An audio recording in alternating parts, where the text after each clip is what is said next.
Well, hello again, folks, and welcome to my, well, you call it the coffee break. I call it the opportunity to talk to some of the professionals that we have here within our referral network.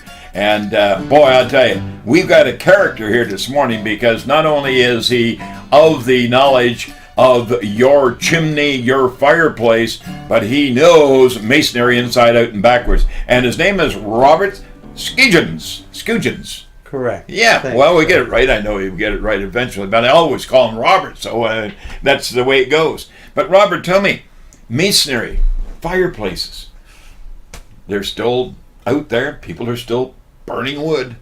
Yes, masonry's been around for thousands and thousands of years. Yeah, no kidding. And what we specialize in is taking something that's old, rebuilding it, and making it new again.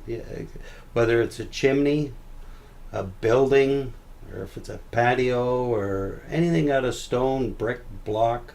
Well, you obviously get involved in heritage as well. We do a ton of heritage. We've done a lot of heritage in Vancouver, old buildings that we've done. We've won a lot of heritage awards. Good for you. You know, and the guys are really good.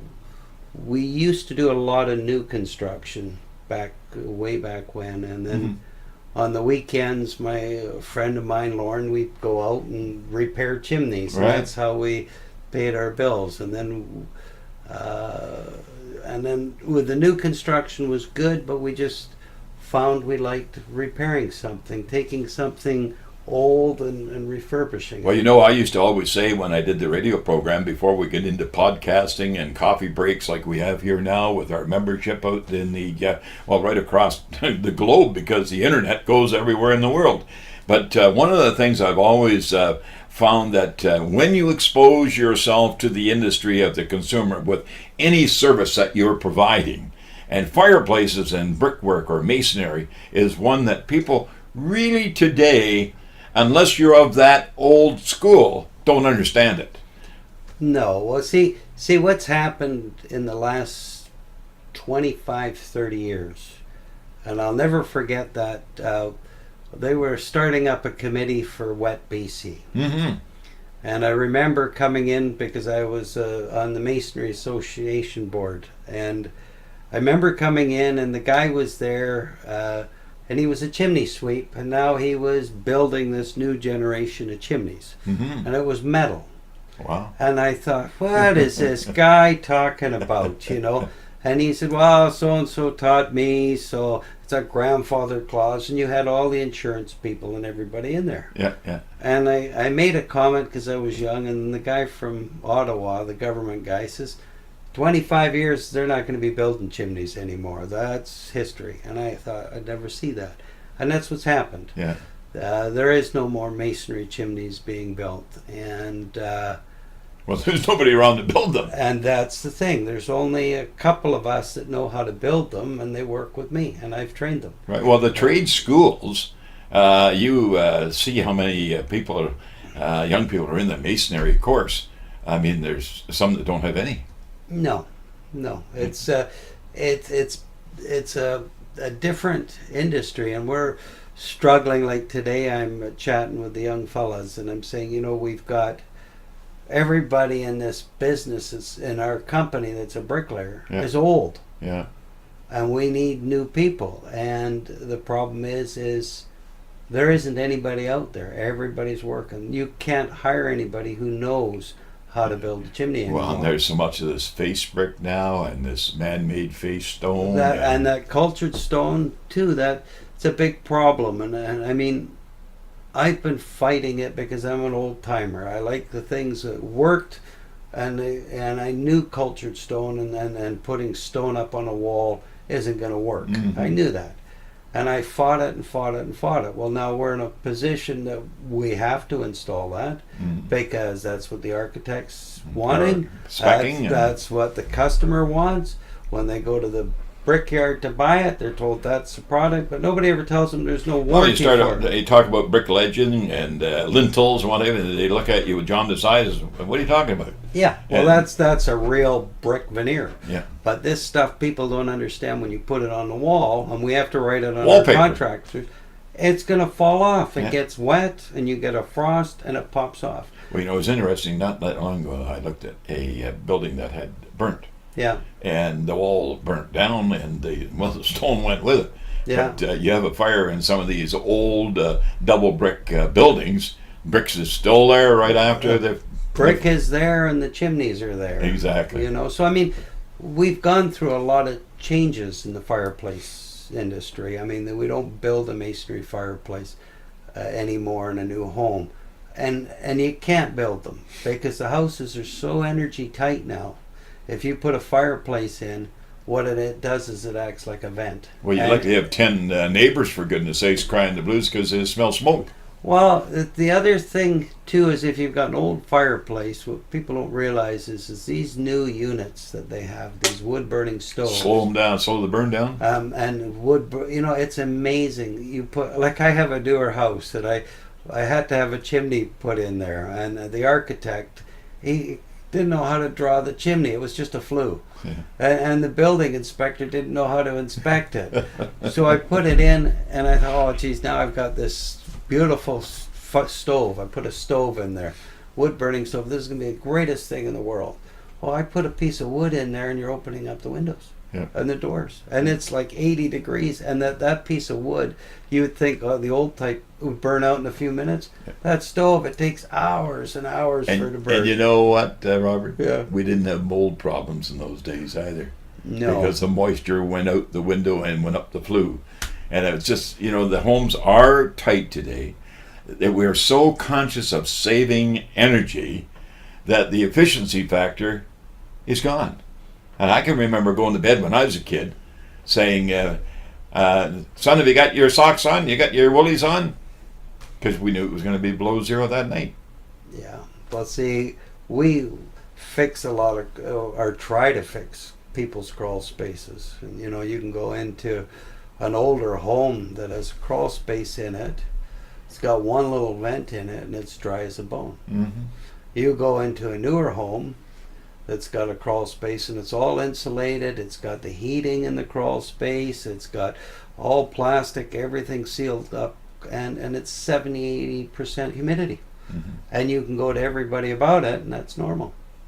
But nobody really knows an awful lot about it as well. You know, we have a gentleman that we have on our show from time to time talking about air quality. His name is David Hill. And David Hill is a real pro when it comes to air changing within the home.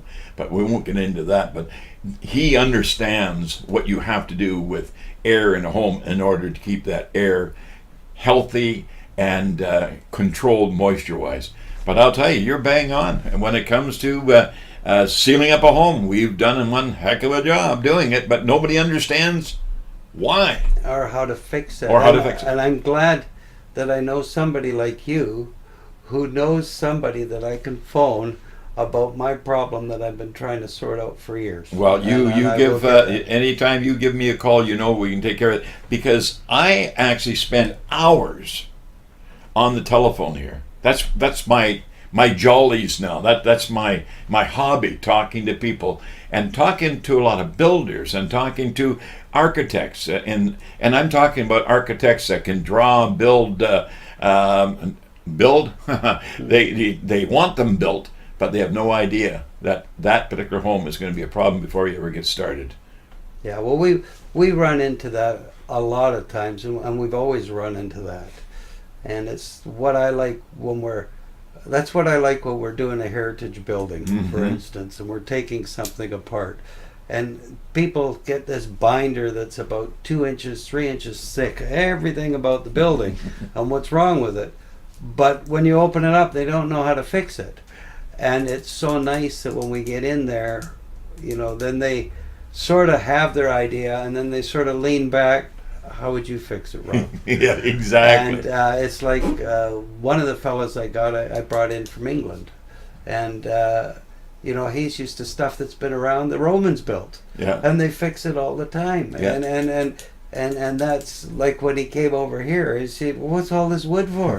He says, what's a carpenter telling me what to do? You know, because in Europe, the bricklayer builds everything. Yep. He does the roofing, he does the flashings, he does the, plaster. What's a chase, for an example? That sort of thing. And all this plywood business. Folks, I should be making reference here as well. My guest today is Robert Skujins. And Robert Skujins is with Dunbar Masonry. Now, Dunbar, right down in the heart of Vancouver, and construction. But, Robert's been around a long time when it comes to doing masonry work. And we're talking about heritage. I got a list of items here that was made up. Heritage work, big on that. Chimneys, restoring walls like brick walls, stone walls, and walls that possibly are put in there in the turn of the century, for goodness sakes, doing the repairs on. How old are we here in Vancouver? And we're coming up to the, 125 years, I think, somewhere in there. But that's, my goodness, I was over in Europe with my wife on holiday here recently. There's homes over there that are 1,000 years old, and they're made of masonry, and it took years and years to build them, but they're masonry, and they're still there to this day. But sidewalks, concrete repair work, stone work, Dunbar Masonry, folks. Robert, that's why I thought we'd get a little bit of this whole the how to the what to the where to the why to the when to the who to in there. Why we here at the House Smart Home Services, that's why I started this business, going back 30 years ago, and making the services available through people like you that know your stuff. I just don't understand how people go to the phone lines, to the internet, Google something, and end up saying, I'm going to hire that guy, and have no idea as to who they are or anything else, where if they do phone us, they get the pros. They get the people who really know. And you got to answer a question. Here's a question, folks. I got to ask Robert.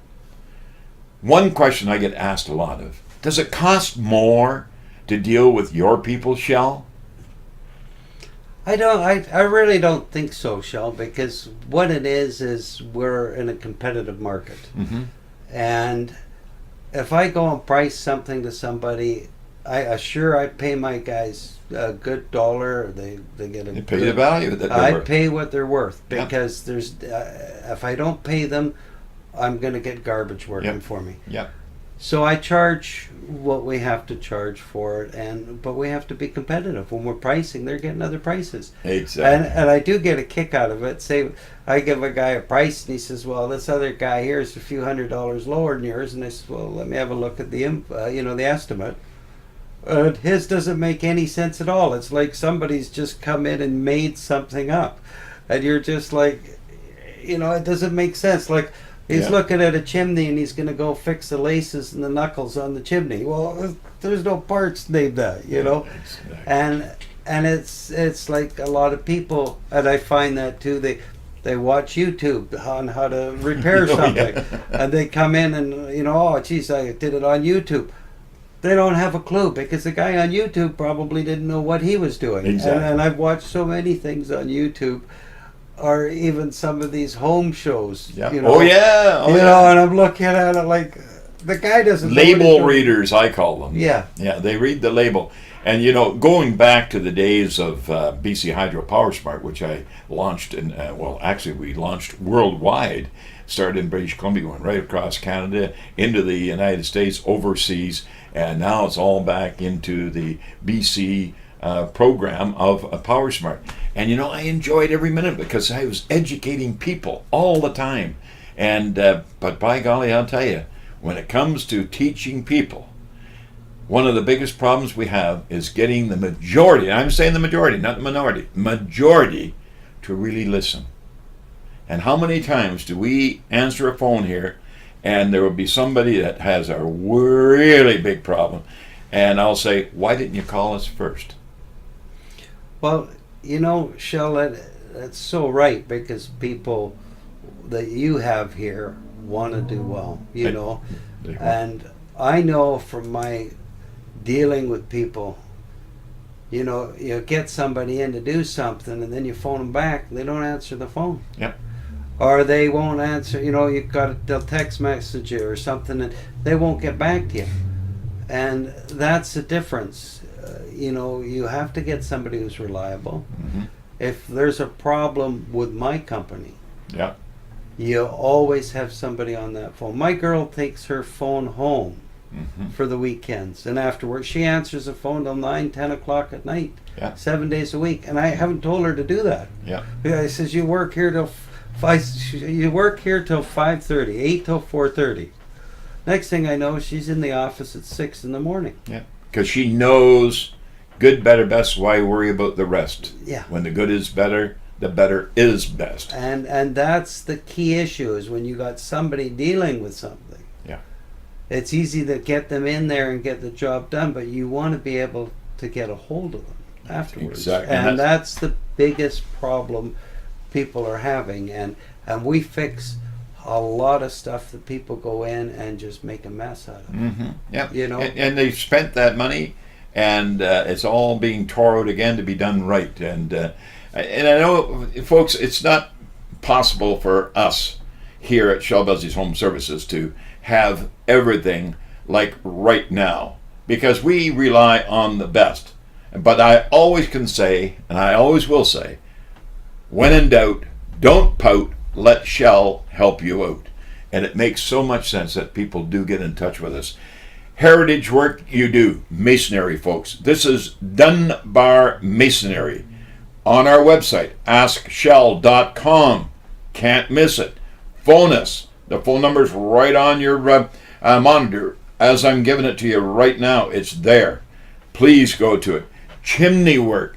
Real chimneys. Wood-burning chimneys. If you live in an older house, heritage home, you want to still continue burning wood. And incidentally, I guess we should mention, they should check with their insurance company now today when it comes to insurance policies. And that's a good idea, because nowadays, with these older fireplaces, you need them cleaned and inspected once a year. Yeah. Somebody's got to look at it to see if it's right. Yeah. You know, and putting in new units, you got to make sure you have the right person. Absolutely. So patio work, sidewalk repairs and sidewalks, concrete work, stone work. You know, stone work, actual real stone work. No matter if it's post for a gate or a post for a fence or a wall for a retaining wall. That is masonry.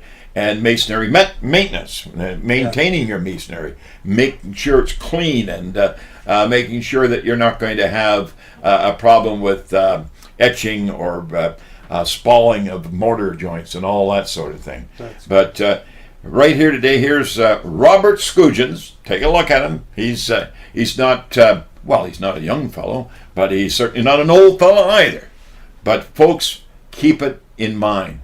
When you want work done, for goodness sakes, think about it.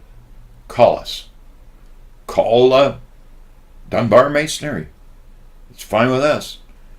And I know that Robert will be more than pleased to talk to you. Thanks very much, Robert. Thanks, It's really great. It's always nice to be here to talk to a pro. And that's what you get here on this, what we call the coffee break. And with that, I'll have a drink of water. But in any event, folks, it's always been nice to be with you. Thank you for using our services. Thank you for going to our website, askshell.com. Don't forget, on the phones, we have Morgan as well as our daughter Monica, and they'll take care of you as well. Until next time, love you all. Bye-bye for now.